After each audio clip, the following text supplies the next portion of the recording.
은혜 받으실 하나님의 말씀은 민수기 22장 1절부터 14절까지 말씀입니다. 민수기 22장 1절로 14절 말씀, 구약 233면 전후에 있습니다. 민수기 22장 1절로 14절 말씀 한 절씩 교독하시고 마지막 14절 함께 읽도록 하겠습니다. 이스라엘 자손이 또 길을 떠나 모압 평지에 진을 쳤으니 요단 건너편 곧 여리고 맞은편이더라. 십볼의 아들 발락이 이스라엘이 아모리인에게 행한 모든 일을 보았으므로 모압이 심히 두려워하였으니 이스라엘 백성이 많음으로 말미암아 모압이 이스라엘 자손 때문에 번민하더라. 미디안 장로들에게 이르되 이제 이 무리가 소가 밭에 풀을 뜯어 먹었지 우리 사방에 있는 것을 다 뜯어 먹으리로다 하니 그때에 십볼의 아들 발락이 모압 왕이었더라. 그가 사신을 부올의 아들 발람의 고향인 강가 부돌에 보내어 발람을 부르게 하여 이르되 보라, 한 민족이 애굽에서 나왔는데 그들이 지면을 덮여서 우리 맞은편에 거주하였고 우리보다 강하니 청하건대 와서 나를 위하여 이 백성을 저주하라. 내가 혹 그들을 쳐서 이겨 이 땅에서 몰아내리라. 그대가 복을 비는 자는 복을 받고 저주하는 자는 저주를 받을 줄을 내가 알미니라. 모압 장로들과 미디안 장로들이 손에 복채를 가지고 떠나 발람에게 이르러 발락의 말을 그에게 전하매 발람이 그들에게 이르되 이 밤에 여기서 유숙하라. 여호와께서 내게 이르시는 대로 너희에게 대답하리라. 모압 귀족들이 발람에게서 유숙하니라. 하나님이 발람에게 임하여 말씀하시되 너와 함께 있는 이 사람들이 누구냐? 발람이 하나님께 아뢰되 모압 왕 십볼의 아들 발락이 내게 보낸 자들이니이다 이르기를 보라, 애굽에서 나온 민족이 지면에 덮였으니 이제 와서 나를 위하여 그들을 저주하라. 내가 혹 그들을 쳐서 몰아낼 수 있으리라 하나이다. 하나님이 발람에게 이르시되 너는 그들과 함께 가지도 말고 그 백성을 저주하지도 말라. 그들은 복을 받은 자들이니라. 발람이 아침에 일어나서 발락의 귀족들에게 이르되 너희는 너희의 땅으로 돌아가라. 여호와께서 내가 너희와 함께 가기를 허락하지 아니하시느니라. 모압 귀족들이 일어나 발락에게로 가서 전하되 발람이 우리와 함께 오기를 거절하더이다. 아멘. 오늘 이 새벽은 하나님의 복을 받은 백성, 하나님의 복을 받은 백성이라는 제목을 가지고 함께 은혜 나누는 새벽 되기를 소망합니다. 오늘 본문 말씀을 보시면 이스라엘 백성들이 이제 남쪽으로 돌아서 이제 모압 평지에 진을 치게 되고 모압 왕 발락이 두려워하여 이제 부올의 아들 발람에게 사신을 보내게 됩니다. 발락과 발람 이렇게 발음이 많이 비슷하긴 한데요. 부올에 살고 있었던 당시 그 지역에 유명했던 어찌 보면 오늘날로 치면 무당과 같은 발람에게 주술사 발람에게 자신의 사신을 보내서 그를 모셔오려고 하죠. 사신들이 유숙하는 동안 하나님께서 발람에게 나타나셔서 그들과 함께 가지 말고 이스라엘은 복받은 자들이니 저주하지도 말라라고 명령하십니다. 이에 발람은 발락의 초청, 첫 번째 초청을 거절하게 됩니다. 오늘부터 읽게 되시는 22장부터 24장까지의 말씀이 어찌 보면 발람의 에피소드라고 해서 특이한 점은 이 말씀의 주체가 이방인들이 주체가 되고 있습니다. 이스라엘은 등장하지 않고요. 발람과 발락의 이야기들로 채워져 있습니다. 그 가운데서도 이방의 주술사였던 발람에게도 하나님께서 나타나셔서 그들은 복받은 백성이고 하나님께서는 그들과 함께 하신다는 사실을 강력하게 말씀하고 계십니다. 사신들이 그 발람의 집에서 유숙하는 동안, 자는 동안 하나님께서는 그 발람에게 나타나셔서 그들과 함께 가지도 말라고 명령하고 계시죠. 당시 이스라엘은 아모리 왕이었던 시온과 바산 왕 옥을 차례로 격파하게 됩니다. 아모리도 강했던 상대지만 이 바산 왕 옥 같은 경우도 거인이었고 굉장히 유명한 사람이었고요. 아모리 왕 시온 같은 경우도 늘 아모리 때문에 모압이 굉장히 어려움을 겪었던, 같이 옆에 있었던 나라지만 참 두렵고 떨리는 나라였던 그 나라가, 어쩌면 질 것 같지 않았던 그 나라가 하나님이 함께 하시는 이스라엘 민족에게 크게 지는 모습을 본 이후에 굉장히 겁을 먹게 된 상황이라고 보시면 되겠습니다. 저 나라가 질까라고 생각했었는데 크게 패배하게 되자 이제 모압 왕 발락이 두려움이 크게 임하게 되는 것이죠. 그래서 자신이 할 수 있는 모든 것들을 동원해서 이스라엘을 좀 저주해 달라라고 해서 이제 발람을 요청하고 있습니다. 계속해서 그 땅을 점령하고 하나님의 명령하신 대로 이스라엘 백성들은 전진하게 됩니다.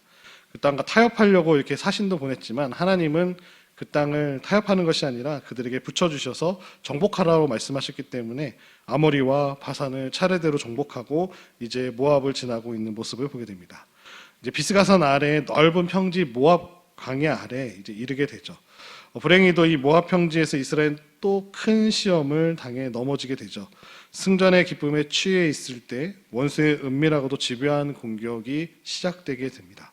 눈에 보이진 않지만 영적인 공격이 그들을 마주하고 있다는 것을 저희들이 오늘 본문을 통해서 알게 되죠.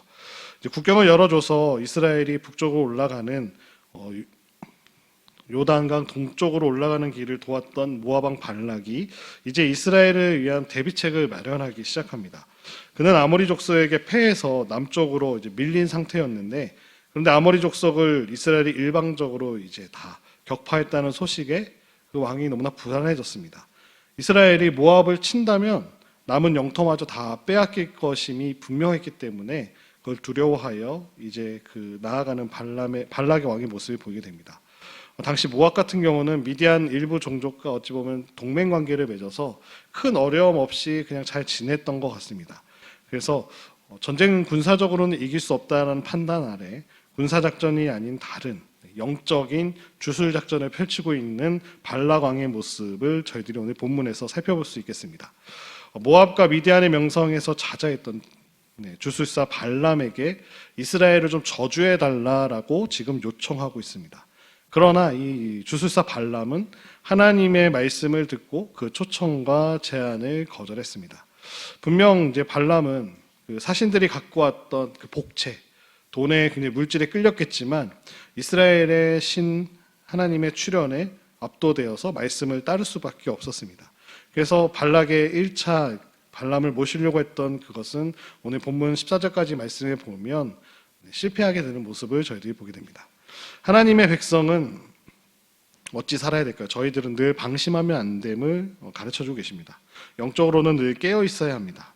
사탄과 악한 영들은 절대 쉬지 않습니다. 언제나 우리 그리스도인들이 방심한 무엇을 누릴까요? 조그마한 틈을 노리는 자들임을 성경은 늘 경계하고 있습니다. 그리고 음모를 꾸미고 있죠. 이스라엘 백성들은 이 발락 왕의 은밀한 계략을 전혀 눈치채지 못하고 있습니다. 22장부터 24장까지의 말씀을 보면 이스라엘 백성들이 이러한 일이 일어났는지도 모르고 있는 상태에서 하나님께서는 이 발락과 발람, 이 왕 사이에 일어나는 일들을 오늘 저희들에게 가르쳐주고 계십니다. 모든 것을 아시는 하나님께서는 그들의 사악한 음모로부터 이스라엘을 여전히 보호해주고 계심을 저희들이 보게 됩니다. 하나님은 분명 저희들도 보호해 주십니다. 하지만 우리가 깨어있지 않으면 언제든 넘어질 수밖에 없음을 또는 이 새벽 저희들에게 가르쳐주고 계십니다. 이스라엘도 나중에 25장 내용에 보시면 모압의 음행작전에 넘어가서 바알볼 사건을 통하여 많은 이들이 어려움을 겪게 되는 문제를 저희들이 살펴볼 수 있습니다. 하나님의 백성은 세상에 빛이 되고 복이 되는 존재인 줄로 믿습니다. 저희들도 우리 사랑하는 성도님들도 사랑하는 성도님들 계시는 가정과 또 지역에서 또 내가 서 있는 그곳에서 하나님의 세상의 빛으로 소금을 우리를 부르셨고 복된 존재로 우리를 세워주셨음을 믿으시기 바랍니다. 우리가 어떤 존재인지 아는 것은 우리의 자존감을 높이기도 하지만 세상을 이기는 힘이 됩니다. 하나님은 우리를 당신의 백성이라고 부르십니다. 이것이 바로 우리의 정체성이라는 거죠. 우리는 어떤 존재이냐? 하나님의 거룩한 백성이고 하나님의 자녀임을 말씀하고 계십니다. 오늘 본문도 하나님의 백성이 누리는 이 특권을 발락 왕과 발람 주술사의 그 이야기 속에서 분명하게 하나님께서는 말씀해 주고 계십니다. 우리가 하나님의 백성이라는 정체성에 어떤 구체적인 의미가 담겨 있는지 두 가지 정도로 좀 정리해 보며 나아가는 이 새벽 되기를 소망합니다. 첫 번째로는요, 믿는 사람들은 세상에서 주목하는 존재임을 말씀해 주고 계십니다. 모압 왕 발락이라는 이 왕이요, 이스라엘 백성들이 요단 건너편 모압 평지에 진을 쳤다라는 소문을 들었고 직접 목격했을 것입니다. 그는 이스라엘이 아모리인들을 물리쳐서 승리한 일을 소상히 알고 있었습니다. 당시 그 아모리 왕 시온은 주변 지역에 굉장한 큰 영향력을 미쳤던 막강한 존재였습니다. 그렇기에 이스라엘이 그 아모리를 승리했을 뿐만 아니라 당시 자신의 지역인 모압 지역뿐만 아니라 여리고 지역까지도 그에 대한 소문이 나갈 정도로 엄청난 주변에는 일이었음을 저희들이 보게 됩니다. 따라서 이스라엘이 모압 평지에 진을 치자 발락은 자신들도 조만간 공격당할까봐 두려워했음을 저희들이 보게 됩니다. 최근에 그 내용들을 보니까 이제 이런 주변에 있는, 그러니까 우리나라 같은 경우도 이제 미군이 주둔함으로 말미암아 북한이 내려오지 못하는 경우도 있지만 북한의 존재도 주한미군이 굉장히 중요하다라고 이야기하더라고요. 주한미군이 있으므로 중국이 북한을 이렇게 함부로 하지 못한다라는 또 그렇게 그런 자서전의 내용이 이렇게 최근에 나왔을 정도로, 그러니까 한 존재 자체가 주변 영향권에 미치는 듯이 이스라엘 백성들이 전혀 영향이 없던 민족이 아니라 그들이 움직이는 곳곳마다 큰 파장을 일으키고 그 존재감이 상당했음을 저희들이 보게 됩니다. 그래서 지금 모압 왕이었던 발락도 자신들이 공격해올까 봐 두려운 나머지 자신이 할 수 있는, 전쟁적으로 승리할 수 없던 것이 뻔하기 때문에 어떤 영적인 전쟁을 통해서 그들을 좀 넘어뜨리려고 했던 모습을 저희들에게 오늘 말씀해 주고 계시죠. 이스라엘은 주변 민족들이 굉장히 두려워하고 이제는 주목하는 특별한 존재가 되었습니다. 그들이 이제 홍해를 건넜던 일과 광야를 지나왔던 일, 그리고 아모리인들과 전쟁하여 승리했던 일들이 주변 민족들에게 그저 놀라운 일들이었음을 말씀해 주고 계시죠. 이스라엘 백성 가운데 함께 하시는 이 하나님의 역사를 주변에 믿지 않았던 그들조차도 느낄 수 있었습니다. 하나님의 백성은 산 위에 있는 마을과 같이 누구나 볼 수 있고 세상이 주목하는 존재임을 오늘 또 말씀해 주고 계시죠. 하나님은 우리를 세상의 빛으로 만드셨기 때문에 우리의 믿음과 삶은 사람들에게 숨길 수 없습니다. 세상에서 그리스도인의 선행이나 죄악이 부각되는 이유도 여기에 있습니다. 우리는 사람들에게 하나님의 살아계심과 그분의 역사를 보여주고 있으며 보여주고 나아가야 됩니다. 이를 위해 우리는 무엇보다도 복음을 전하고 복음의 정신으로 살아가는 것이 필요함을 오늘 이 새벽에 또 본문이 저희들에게 말씀해 주고 계십니다. 우리가 만약 참된 복음의 증인이 된다면 우리를 주목하는 사람들이 우리를 통해서 살아계신 하나님을 볼 수 있는 줄로 믿습니다. 그래서 우리 자체가 바로 전도지가 되어야 되고 우리의 모습을 통해서 살아계신 하나님을 믿지 않는 자들이 볼 수 있어야 될 줄로 믿습니다. 우리를 그렇게 부르신 하나님 앞에 날마다 말씀 앞에 순종함으로 한 걸음 한 걸음 나아가시는 살아가는 성도님들 되시기를 주님의 이름으로 축원드립니다. 두 번째 보시면 하나님께 우리는 큰 복을 받은 존재입니다. 발락 왕은 이스라엘이 승리한 원인을 그들이 갖고 있었던 군사력이나 전략에서 찾았던 것이 아니라 영적인 문제로 여겼음을 오늘 저희들이 찾아볼 수 있습니다. 그래서 주변에 영험하기로 소문난 이 주술가 발람을 모압과 미디안의 장로들을 그들에게 보내서 데려오려고 했죠. 이 발락은 이스라엘이 저주를 받으면 저주한 대로 망하게 되리라라고 믿었습니다. 이 발락의 요구를 전해 들었던 이 주술사 발람은 하나님의 말씀을 구하게 됩니다. 하나님은 발람에게 이스라엘 백성은 복을 받은 백성이니 저주하지 말라라고 명령하셨습니다.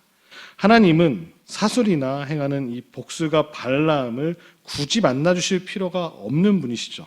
그럼에도 당신의 백성에게 저주하지 못하도록 이 주술가 발람을 찾아오셔서 오늘 말씀하고 계십니다. 그래서 하나님은 이스라엘 백성이 알지도 못하는 상황에 지금 개입하셔서 그들을 돕고 계시는 우리 하나님인 것을 보여주고 계십니다. 이처럼 하나님의 백성은 하나님이 지켜주시는 복을 받은 존재들임을 믿으시기 바랍니다. 우리들도 나 혼자가 아니라 하나님이 늘 우리와 함께 하시고 우리를 지켜주신 사실을 꼭 믿으시기 바랍니다. 하지만 우리가 살아가는 이 세상은 복의 근원이신 하나님을 멀리 떠나 저주 아래 있음을 저희들이 보게 되죠. 서로 죽이고 전쟁과 기아의 확산과 또 기후변화로 인한 자연재해로 우리의 삶을 위협하고 있습니다. 마치 발락이 이스라엘의 공격을 받을까 불안과 두려움을 떠는 모습과 동일합니다. 이런 세상 속에서 우리는 하나님이 주시는 복을 마음껏 누리는 동시에 저주 아래 있는 사람들에게 예수 그리스도의 복음을 전함으로 그들도 진리와 생명의 길로 인도해야 될 줄로 믿습니다. 우리가 받은 복을 이웃에게 나누며 사는 모습을 우리 하나님 너무나 기뻐하시고 보고 싶어 하시기 때문입니다. 하나님의 백성은 세상 사람들이 말씀드린 대로 주목하는 존재입니다. 하나님이 우리를 통해 당신의 살아계심을 드러내기를 원하시기 때문입니다. 하나님은 우리를 구원하시고 환난 가운데 지켜주심으로 우리를 위해 오늘도 여전히 역사하고 계십니다. 이 큰 복을 받은 우리는 복음의 정신에 합당한 삶을 살아감으로 세상에 빛을 비추는 축복의 통로가 되어야 될 줄로 믿습니다. 이 새벽에 나오신 우리 사랑하는 성도님 한 분 한 분이 그런 하나님의 축복의 복음의 통로가 되시기를 주님의 이름으로 축원드립니다. 발락은 하나님의 말씀을 사신들에게 그대로 전하게 되죠. 그리고 그들과 함께 가기를 거부했습니다. 그런데 이스라엘이 복을 받은 백성이므로 저주할 수 없는 사실은 말하지 않고 있습니다. 그냥 하나님의 뜻이 그렇지 않다라는 것을 이야기하죠. 돈의 마음이 빼앗긴 이 발람이 보상을 얻을 기회를 엿보고 있음을 저희들에게 보여주시죠. 하지만 하나님은 사람의 중심을 보십니다. 우리 성도는 깊은 곳에서부터 하나님 편에 서기로 결단하고요. 세상의 유혹 앞에서 타협하지 않고 하나님의 말씀을 붙들고 단호히 나아가기를 결단해야 될 줄 믿습니다. 오늘 모아벳과 이 발락은 두려움 속에서 저주와 수수를 하고 또 주술사 발람은 탐욕에 이끌려서 타협의 기회를 엿보았지만 결국 그들의 계획은 다 무너지게 됨을 저희들이 말씀을 통해 살펴볼 수 있습니다. 역사의 주관자이신 하나님의 뜻을 따르는 자는 결국 승리합니다. 우리는 세상의 유혹과 불의한 방법을 단호히 거절하고 하나님을 온전히 신뢰하며 하나님의 방식을 따라 우리가 살아가는 이 세상을 살아가야 될 줄로 믿습니다. 하나님께서는 사랑하는 성도님들을 반드시 지켜주시고 반드시 복 주심을 오늘 약속하고 계십니다. 그런 하나님만을 더욱더 신뢰함으로 오늘을 승리하시는 사랑하는 우리 인천중앙교회 모든 성도님들 되시기를 주님의 이름으로 축원드립니다. 함께 기도하겠습니다. 하나님 아버지, 저희 삶 앞에 두려운 상황과 또 어려운 문제들이 즐비합니다. 하나님의 말씀을 의지하여 주님께 제대로 구하고 제대로 듣는 저희들 될 수 있도록 인도하여 주옵소서. 하나님, 두려움을 믿음으로 뒤집고 세상의 꼼수를 주님의 계획으로 뒤집게 하시고 세상의 소리를 주님의 음성으로 뒤집힐 때 상황은 역전되어지고 저희들의 삶이 진정한 승리를 경험하게 될 줄로 믿습니다. 사랑하는 우리 모든 성도님들, 하나님만 온전히 신뢰하며 하나님의 뜻에 순종하는 모두가 될 수 있도록 은혜에 더하여 주옵소서. 예수님의 이름으로 간절히 기도드리옵나이다. 아멘.